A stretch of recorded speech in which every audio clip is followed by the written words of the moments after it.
Hello friends, welcome back to my channel Swati's vlog world. आज के इस व्लॉग में हम चलेंगे माता बगलामुखी जी के दर्शन करने के लिए, जो कि कांगड़ा हिमाचल प्रदेश में स्थित है।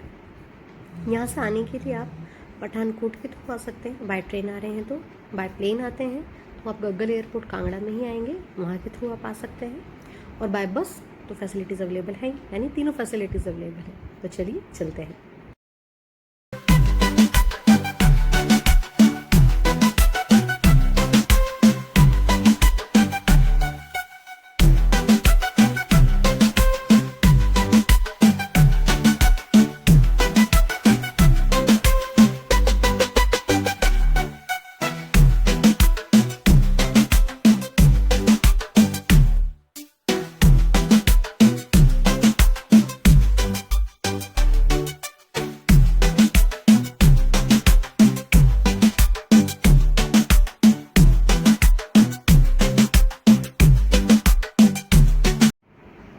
ये जो मंदिर है ये महाभारत काल का बनाया हुआ है, ऐसा माना जाता है। माँ बगलामुखी को पीताम्बरा भी कहा जाता है और माँ की पूजा में पीले रंग का विशेष महत्व है। हल्दी की माला, पीले रंग के फूल का इस्तेमाल किया जाता है। यहाँ मंदिर परिसर के स्टार्टिंग के अंदर ही यहाँ पे आपको ऐसी प्रसाद की दुकानें मिल जाएंगी, जहाँ से आप प्रसाद वगैरह ले सकते हैं। यहाँ पे कई छोटे छोटे पूजा के सामान जो थोड़े डेकोरेटिव टाइप भी हो सकते हैं, जैसे अपन गाड़ी के अंदर लगाते हैं अपनी कार के अंदर, वैसे आप देख सकते हैं। ऐसे कई सारे ऐसी भी चीज़ें यहाँ पे सोविनियर्स टाइप भी आप कह लो, वो भी अवेलेबल है। प्रसाद देवी जी के लिए ले जाना, सारी चीज़ें यहाँ पे है। और तो और यहाँ पे इधर परिसर के अंदर ही स्टार्टिंग में आपको एक रेस्टोरेंट भी दिख जाएगा। यहाँ पे अच्छा आपको खाना भी अच्छा मिलता है। स्टार्टिंग के अंदर ही है कि रेस्टोरेंट, यहाँ पे सारी फैसिलिटीज़ अवेलेबल हैं। मतलब भक्तों को किसी भी तरह की कोई दिक्कत नहीं आती, बहुत अच्छा है। साइड में आप देख सकते हैं यहाँ पे शू रैक्स वगैरह भी बनी हुई हैं, आराम से आप सब अपने शूज़ वगैरह रख सकते हैं। और क्योंकि धूप से पैर नहीं जले तो यहाँ पे इस तरह से व्यवस्था भी की गई है कि इस तरह से बिछा रखा है, और इसको बार बार जो है पानी डाल के गीला भी कर देते हैं ताकि पैर नहीं जले इस पर चलने वालों के लिए। और एक चीज़ और यहाँ मुझे अच्छी लगी कि यहाँ पे जगह जगह ऐसे इंक्वायरी काउंटर बने हुए हैं। ये जो पूछताछ केंद्र है ये बने हुए हैं। ये किस लिए बने हुए हैं, जैसे आप यहाँ पे अगर पूजा करवाना चाहते हैं तो उसके लिए आपका कितना जो रसीद वगैरह कटती है तो उसकी डिटेल्स भी आपको यहाँ से मिल सकती हैं। सारी फैसिलिटीज़ के बारे में आप यहाँ से जान सकते हैं।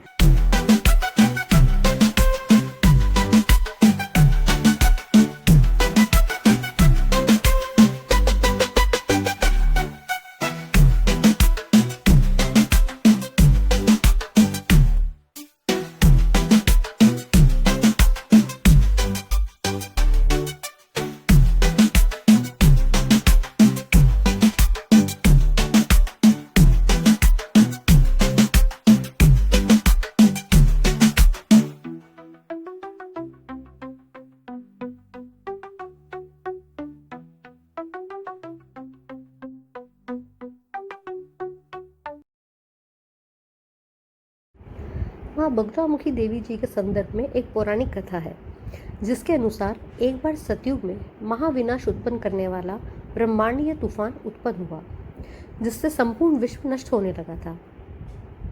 यह देखकर भगवान विष्णु जी चिंतित हो गए और कोई हल न पाकर वो भगवान शिव जी के पास गए और उन्होंने कहा शिव जी ने उनसे कहा कि शक्ति के अतिरिक्त कोई इस विनाश को रोक नहीं सकता, अतः आप उनकी शरण में जाएं।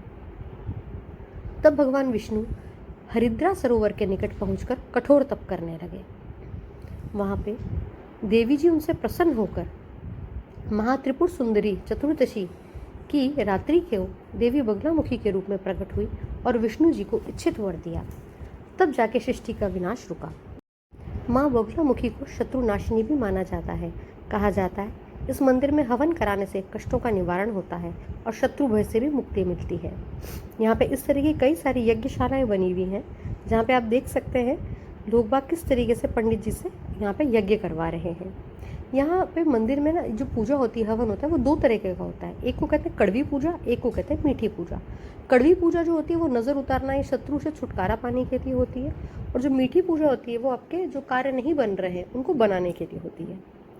ये जो गेट आप देख रहे हैं वह जो एग्जिट गेट जिसको बोलते हैं अपन मंदिर का, ये वो है। दर्शन करके अपन यहाँ से बाहर आते हैं, ये वो एरिया है। माँ बगलामुखी 10 महाविद्याओं में 8वीं महाविद्या है और माँ भगवती पार्वती का उग्र स्वरूप है। कहा जाता है कि माँ हल्दी रंग के जल में प्रकट हुई थी। त्रेता युग में माँ बगलामुखी को रावण के इष्ट देवी के रूप में भी पूजा जाता था। रावण ने शत्रुओं का नाश कर विजय प्राप्त करने के लिए माँ की पूजा की थी। वल्गा का शाब्दिक अर्थ अंकुश या लगाम होता है, इसलिए बगलामुखी का अर्थ हुआ वह देवी जो शत्रुओं को नियंत्रित करने और स्तंभित करने की शक्ति रखती है। स्तंभन और वशीकरण शक्तियों के कारण ही इन्हें स्तंभन की देवी भी कहा जाता है। स्तंभन का अर्थ होता है शांति से स्तब्ध और परास्त करने की शक्ति रखना।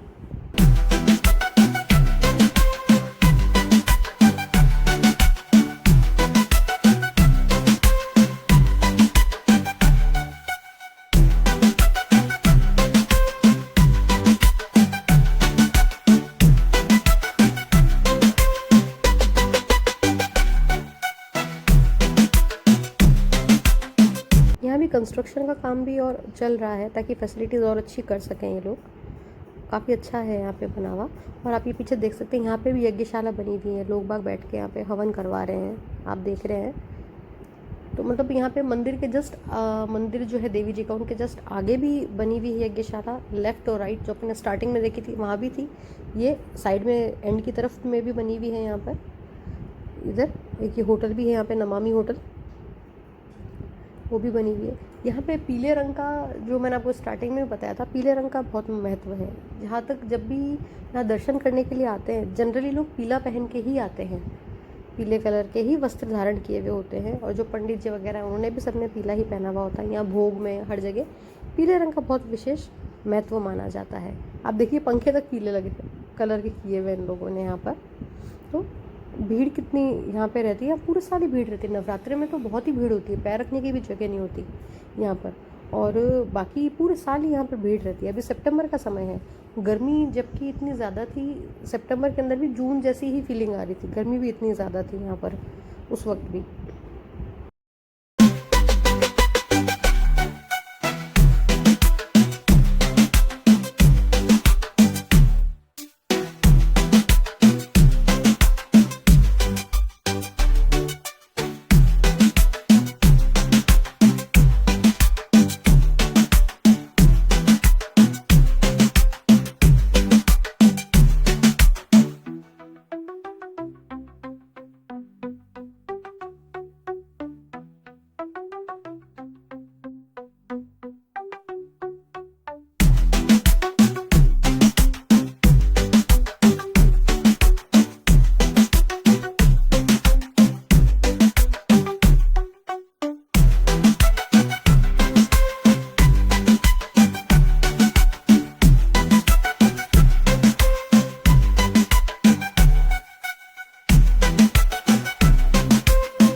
यहाँ मंदिर के प्रांगण में ही एक शिव जी का भी मंदिर बना हुआ है, जो भी बहुत ही सुंदर बना हुआ है। इसके बाहर जो नक्काशी वगैरह जो की हुई है, बहुत ही सुंदर, जो घड़ाई का काम है, पत्थरों पे जो डिज़ाइन आप देख सकते हैं, बहुत ही सुंदर किया हुआ है। यहाँ पे भी यज्ञशाला बनी हुई है, पंडित जी यहाँ पे भी यज्ञ करवा रहे थे अभी। बहुत ही सुंदर बना हुआ है ये मंदिर भी। यहाँ पे दर्शन कर सकते हैं।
मंदिर के पास में ही मतलब इसी प्रांगण के अंदर एक छोटा सा गार्डन भी बहुत अच्छा बना हुआ है, जहाँ पे अभी भी काम चल ही रहा है। आप देख सकते हैं यहाँ पे अभी भी काम, माली लोग अभी भी यहाँ पे, जो गार्डनर है वो अभी भी यहाँ पे काम कर ही रहे हैं। बहुत सुंदर बना हुआ था।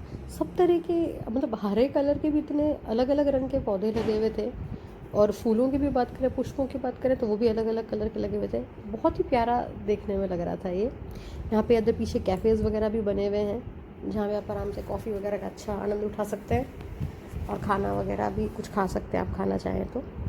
अब बात करते हैं यहाँ पर आने का खर्चा कितना लगता है। देखिए, अगर आप यहाँ पर आते हैं बाई कार आते हैं तो 2500 से 3000 आपका एक साइड का तो लग जाएगा। और होटल जैसे कि आपको सामने दिखी रही है, नमामि होटल लिखा है यहाँ पे, और भी आसपास नीचे आपको मिल जाएंगे। कैफ़ेज़ भी हैं, रेस्टोरेंट्स भी हैं, और वहाँ पे होटल्स वगैरह भी और हैं। यहाँ पे आप रहने की आपको व्यवस्था हो जाएगी आपकी यहाँ पे। और अगर आप खाने पीने की अगर देखो, नॉर्मल खाना अगर थाली खाते हैं तो 200-250 मैक्सिमम इतना लगेगा, इससे ज़्यादा नहीं। पर आप अगर कुछ फास्ट फूड या कुछ और खाना चाहते हैं, वो आप पे डिपेंड करता है कि आप क्या लेते हैं, उस अकॉर्डिंगली आप देख सकते हैं। तो पर पर्सन अगर सिंगल पर्सन आते हैं तो अपन ये कह सकते हैं कि रहना खाना 2 दिन का मैं मानती हूँ, तो मतलब 10,000 के अंदर अंदर आपका हो जाएगा, जिसमें गाड़ी का हो गया 2,500-3,000, एक साइड का मानते हो तो आपका 6,000 के मतलब 5-6 हज़ार तो आपका गाड़ी का ही हो गया। फिर आप जहाँ से भी आ रहे हो, अगर पठानकोट ट्रेन से आ रहे हो तो वो किराया वगैरह भी सब जुड़ जाएगा। फिर होटल का और खाने का सारा मैं मानती हूँ, तो मतलब मैक्स टू मैक्स 10,000 आपका लगेगा, इससे ज़्यादा नहीं लगेगा। अगर आप ज़्यादा जने आते हैं तो वो आपका डिवाइड हो जाएगा उस accordingly. Thanks for watching my channel, and please like and subscribe my channel, that is Swati's blog world. Thank you.